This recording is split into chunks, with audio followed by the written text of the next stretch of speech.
Avec l'Algérie qui se retire et la Libye qui se retire, tu as Déby avec ses 2000 soldats Mali qui lève le drapeau et dit on rentre dans un ère tchadien de domination Sahel. Non, mais c'est hallucinant quand tu vois la réconfiguration des relations internationales en ce moment. Donc, dans un monde G0, c'est plus instable et plus imprévisible, et un monde où les alliances comptent moins, et chaque pays doit naviguer un peu en avoir des bonnes relations avec tout le monde.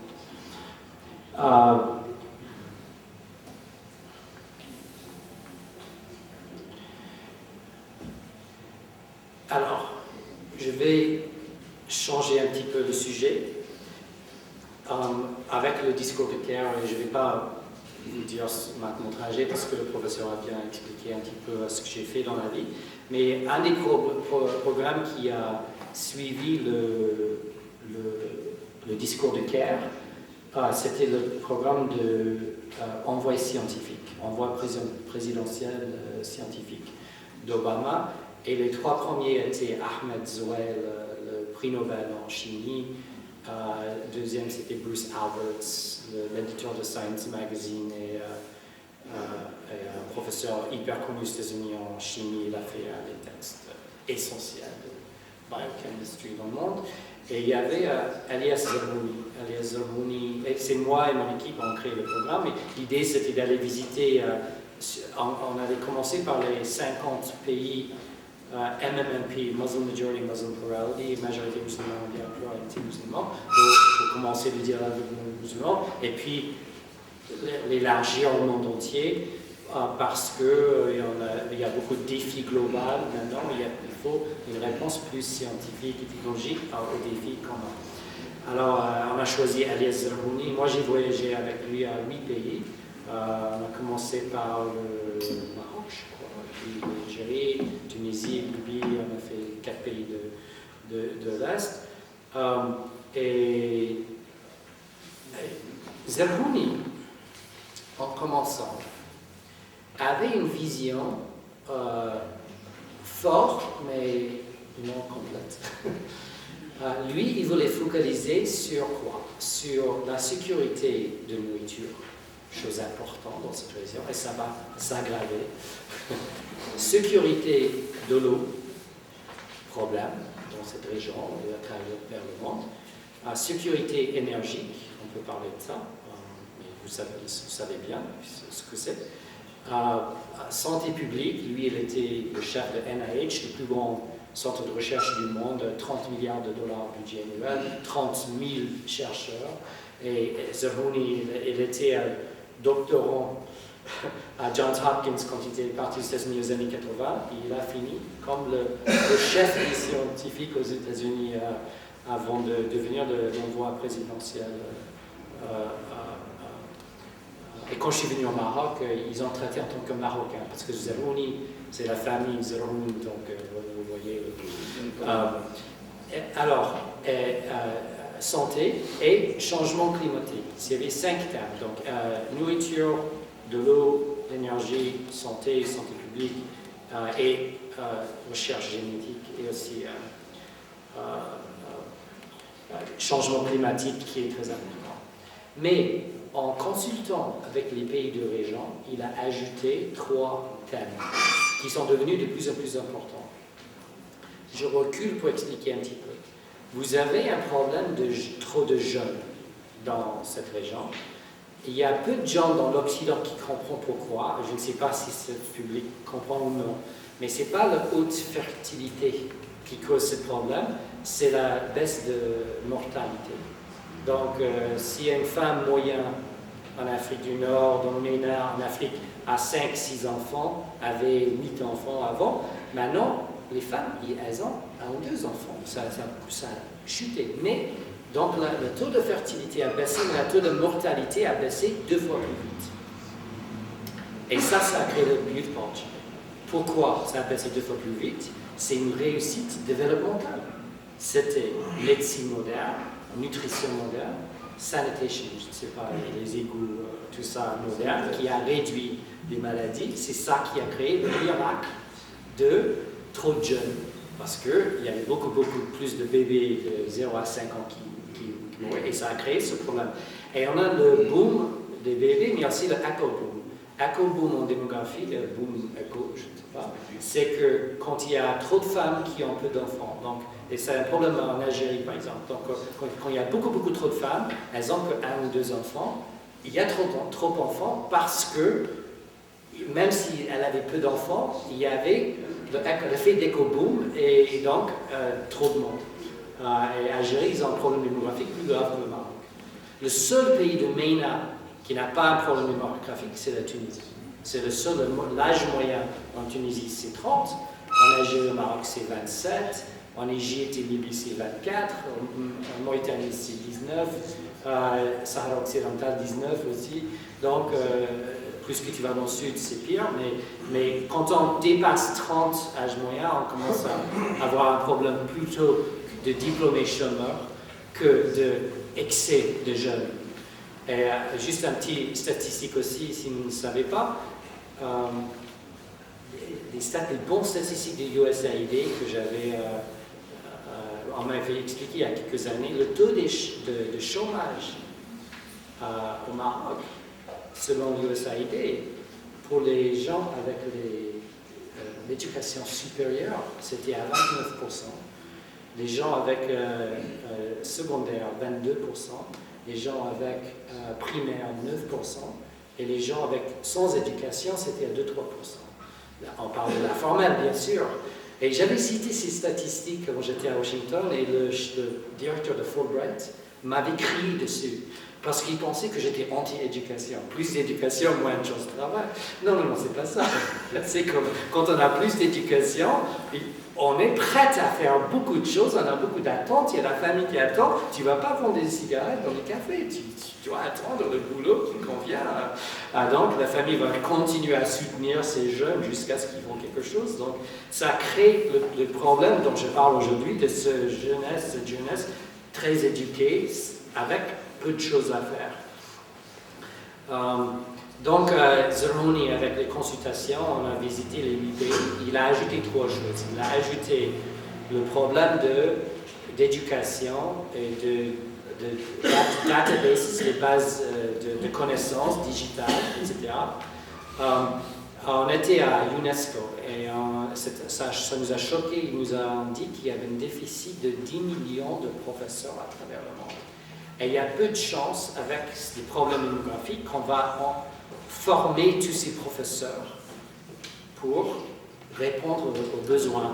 Donc, même si la meilleure façon d'éduquer les gens, c'est la façon traditionnelle d'un prof avec une classe de pas plus que 20 élèves, surtout si c'est supérieur, le meilleur nombre d'étudiants, c'est de 4 à 6, mais c'est une conversation, mais c'est d'avoir un prof avec des étudiants qui forment les étudiants, un professeur qui comprend ses étudiants, qui joue avec la matière pour que ça a plus d'effet sur l'étudiant vient avec ses problèmes, etc.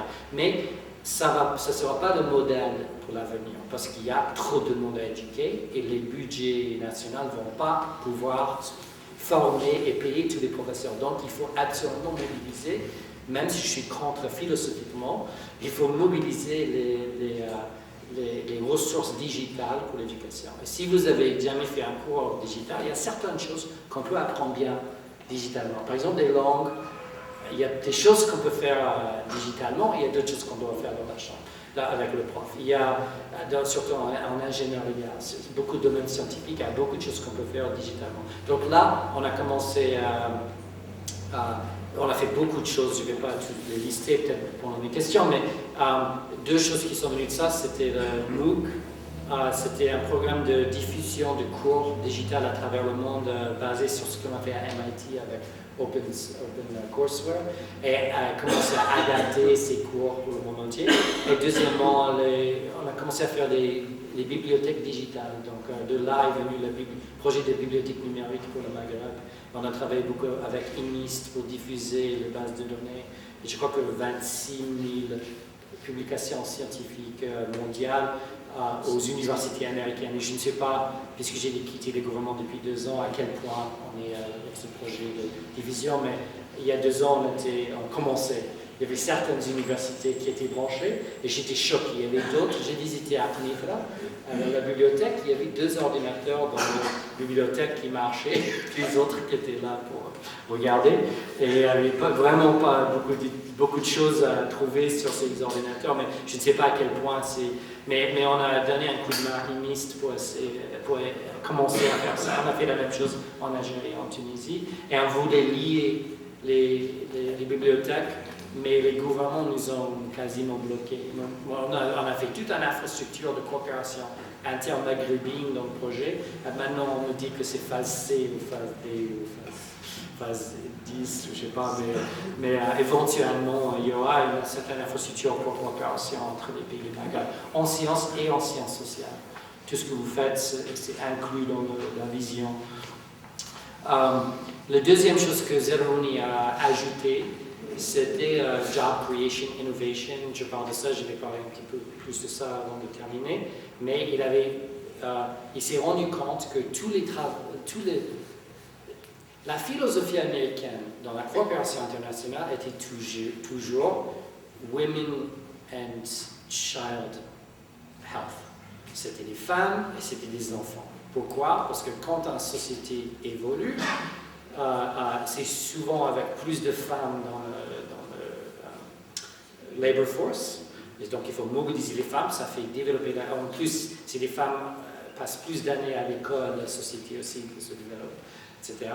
Et aussi, on voulait faire survivre ces enfants. Et j'avais déjà parlé de ça, les problèmes de vaccination, éducation de femmes, mais ça a créé le problème dont on vit maintenant. Et je me souviens, la première fois que je suis rendu compte, j'étais dans une réunion avec UNICEF à New York, et j'avais dit, mais avec le survival, avec tous ces jeunes qui survivent maintenant, quel est le plan de l'ONU pour faire travailler ces jeunes et aider les sociétés à résoudre ce problème? Elle a dit, on n'a aucune idée. Mais il y a des jeunes enfants qui survivent à cause de nous.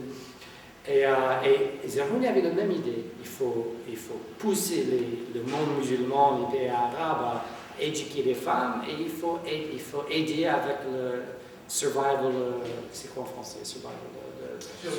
Survie des jeunes. Après les 8 pays, il y a des autres problèmes, c'est des 15 à 30 des jeunes hommes. Il faut des femmes et hommes, mais surtout des hommes. C'est ça qui déstabilise la région. Ça, c'était en 2009, 2010, on disait ça. Il y aura un problème avec les jeunes hommes dans cette région. Donc, il a commencé à parler de ça. Et de là, il y a eu plusieurs programmes. Je peux parler après avec vous pendant les questions. Mais GIST, c'est Global Innovation to Science and Technology. Et il y a une unité ici au Maroc. Ils ont fait des choses à Marrakech, Casa et Rabat. Il y a aussi PNB Nepal, Partners for New Beginning, North Africa Partnership for Economic Opportunity. Là aussi, c'était visé sur les jeunes et donc un peu avec la vision que je vais présenter là. Mais l'idée, c'était de travailler avec les jeunes pour commencer à faire quelque chose pour résoudre ces problèmes. La troisième chose qu'il avait ajoutée, je vais juste dire ça rapidement parce que c'est moins important pour vous, mais avec les AMCOST NEPAD Goals, donc c'est la communauté africaine, il y avait le but de 2% de GNP en sciences et technologies. La Tunisie était la première pays à franchir 2%, les autres sont derrière, mais il y a les pays investis de plus en plus en sciences et technologies, mais ils voulaient de l'aide pour choisir quel domaine où il faut investir. Et là, c'est important, il faut qu'on donne des conseils, mais peut-être le meilleur conseil à donner, c'est ne suis pas ce que dit l'Occident sur comment il faut investir l'argent. Il faut étudier votre société, il faut voir vos ressources humaines et vous allez trouver les technologies productrices dans votre société plutôt qu'en dehors. Donc on a appris tout ça. Dans les problèmes d'innovation qu'on a créés, on a fait des conférences un peu à travers les 50 pays de majorité musulmane, on a fait de Malaisie jusqu'à Sénégal. Et on a travaillé avec les meilleures boîtes de création d'emplois à partir de l'innovation. Le meilleur qu'on a trouvé, c'était à University of Texas Austin, IC Squared. Et là, ils ont participé à la création de 20 000 emplois en peu de temps à Austin, Texas, qui ressemble un peu à Oujda, par la technologie. Et là, ils ont trouvé plusieurs astuces pour la création d'emplois et la commercialisation de sciences et technologies. Je crois que pour nous, les leçons les plus importantes sont deux. D'abord, la science et technologie est complètement éloignée du marché. Je vais vous donner un exemple. Quand j'étais le coprésident du fonds égyptien pendant 4 ans, on a investi pas mal d'argent dans ça, commercialisation de la technologie égyptienne. On a étudié les 400 projets de recherche coopérative entre l'Égypte et les États-Unis pour trouver les choses commerciables. Et on a trouvé beaucoup de possibilités, des possibilités presque jamais testées par le marché.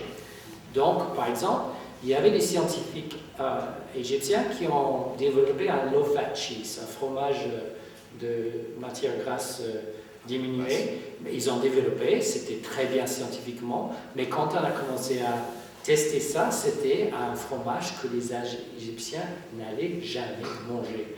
Ils n'avaient jamais testé le marché. Donc, ce qu'on a fait avec un coup de main, on avait refait la recherche pour créer un fromage mangeable que les Égyptiens allaient manger, et on a commercialisé avec un prix. Là, c'est un exemple de ça.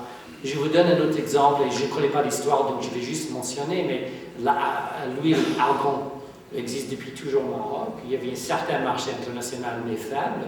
Je ne sais pas qui l'a fait, mais les gens qui font ça, ils ont trouvé que argan oil, c'était un nom qui communiquait rien au public étranger. En plus, la production à travers le chèvre, qu'est-ce qui se passe dans le chèvre, etc. Tu vois, c'était vraiment pas une histoire à raconter à tout le monde, mais ils ont packaged tout ça en Moroccan oil. Et là, maintenant, à Washington, tu ne peux pas trouver un salon d'esthétique où il n'y a pas quelque chose dans la fenêtre, Moroccan oil disponible. Ça vend incroyablement aux États-Unis, en tant que Moroccan oil. Parce que Morocco, ça veut dire quelque chose à l'étranger et pas argan oil. Donc, ils ont simplement pris la chose, il fallait produire plus, mais ils ont pris une chose qui existe et ils ont connecté avec le marché avec un peu d'imagination et ça vend incroyablement. Donc, il faut lier la science et la technologie et la production sociale, je vais juste mentionner, avec le marché, le besoin, la demande de l'enseignement. Deuxième chose, c'est le problème de capital. Après le discours d'Obama, il y avait OPIC, le Overseas Private Investment Council, le Conseil d'investissement outre-mer des États-Unis, qui a proposé 200 milliards de dollars pour le MENA, la région MENA. Et ils ont fait une compétition, et je crois qu'il y avait quelques boîtes à Dubaï et à Abu Dhabi, je sais pas, qui ont gagné le droit de distribuer ces fonds à travers la région MENA. Mais on savait que ça n'allait pas marcher. Pourquoi? Parce que comment on finance les choses dans cette région? C'est l'argent passe surtout par les familles et par le remittances, l'argent qui vient des membres de la famille de l'étranger. Il n'y a pas de capacité venture capital et equity capital dans ces pays. Moi, j'ai rencontré dans mes voyages le seul venture capitalist en Tunisie. Il y avait quelques projets et peu de choses. Donc, tu as des universités tunisiennes qui produisent beaucoup de sciences. Tu as venture capital, presque rien. Donc, la première chose qu'il faut faire, c'est de développer la capacité de venture capital et entourer des universités de ces... Tu vois, il faut faire la liaison entre les réseaux de capital et les universités, chose qui n'est pas encore faite. On a toujours cette vision que si on met de l'argent, on donne à une boîte à Dubaï, ils vont comprendre le marché marocain et comment commercialiser des technologies au Maroc. Ça ne va pas se passer parce qu'il n'y a pas cette culture d'innovation et de connecter les capitales avec les bonnes idées.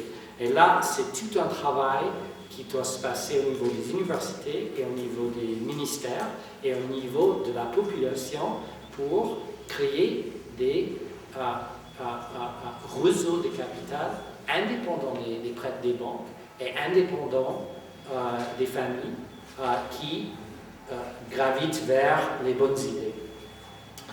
Alors, j'avais donné un discours en Tunisie, la première fois que j'ai donné un discours en français, la dernière fois c'était il y a 2 ans, j'étais à Hammamet, pour parler d'une conférence d'employabilité des jeunes. Et là, ils étaient dans une conférence qui s'appelait Employabilité des jeunes. Ils voulaient savoir comment changer l'université et la Tunisie pour les jeunes.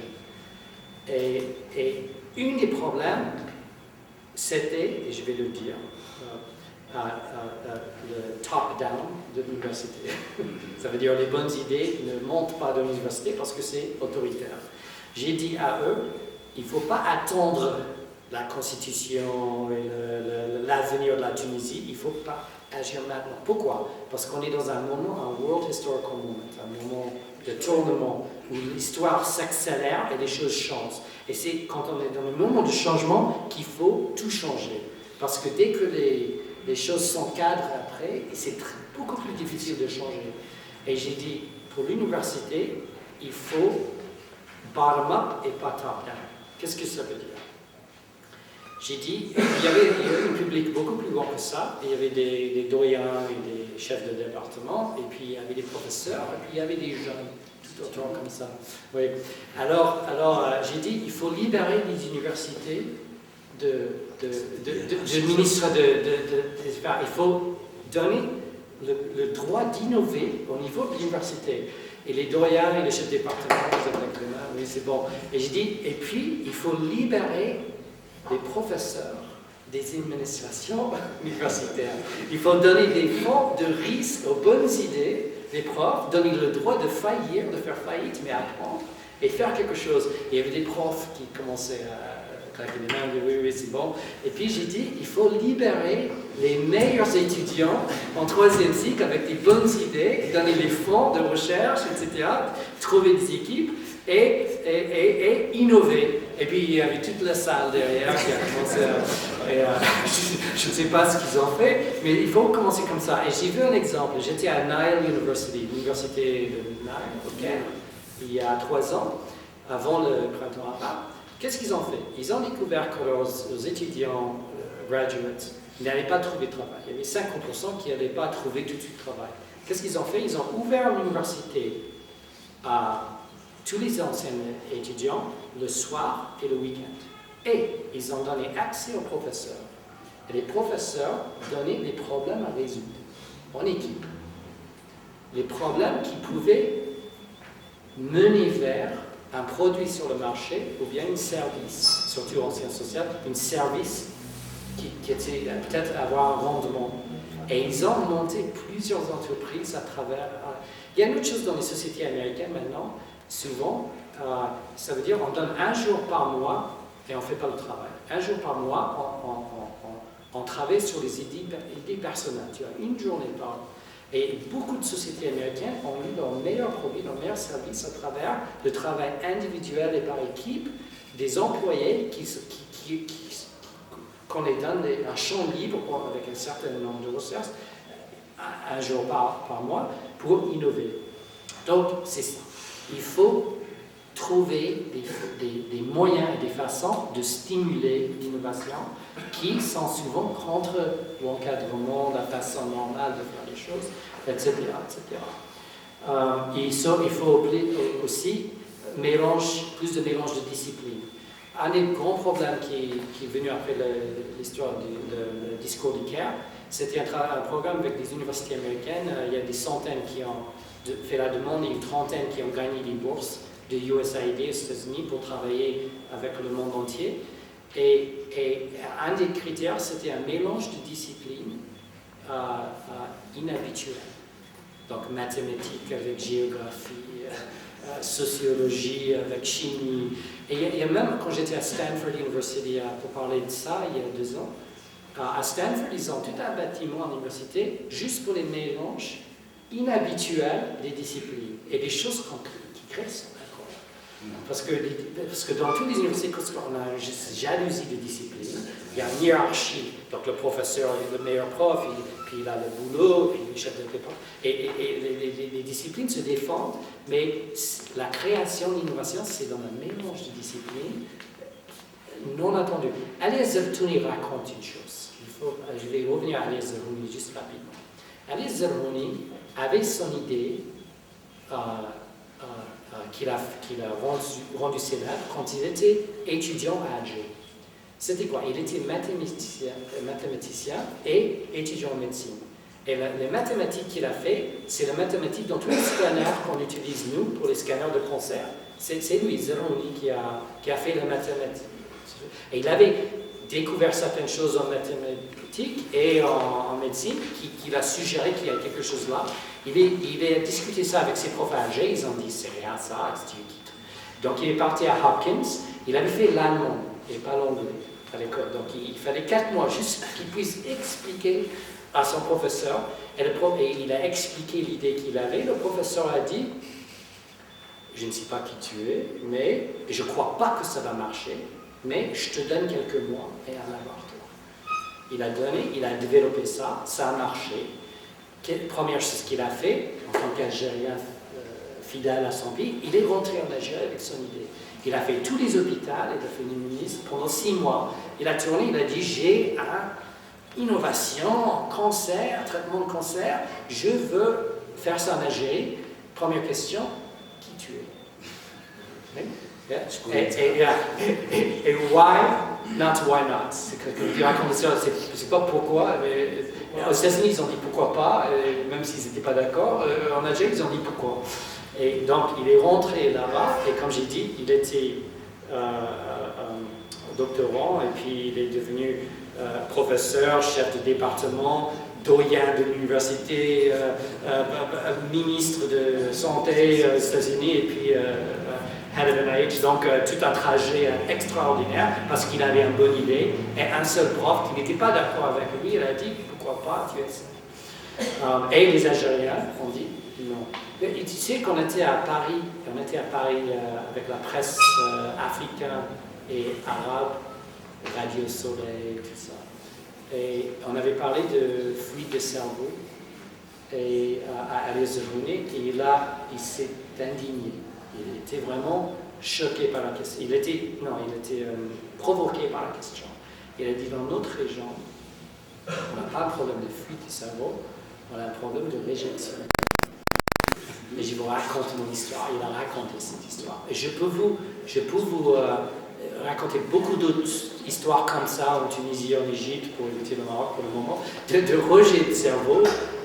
Les gens qui vont à l'étranger, pas parce que c'est mieux de vivre à l'étranger, mais parce qu'ils ne pouvaient pas faire leur passion. Donc, la chose au niveau sociétal qu'il faut faire, il faut créer des espaces qui tolèrent les gens qui veulent essayer quelque chose. Donc, dans ce monde G0, et on ne sait pas si vraiment c'est G0, mais c'est un monde qui se transforme énormément avec des crises un peu partout, où on ne peut plus compter sur les pouvoirs. Il faudra qu'au niveau national, les pays deviennent beaucoup plus productrices et indépendants. Il faut qu'au niveau institutionnel, on trouve un moyen de transformer ces hiérarchies qui bloquent. Et au niveau individuel, le plus important, il faut absolument créer son propre travail.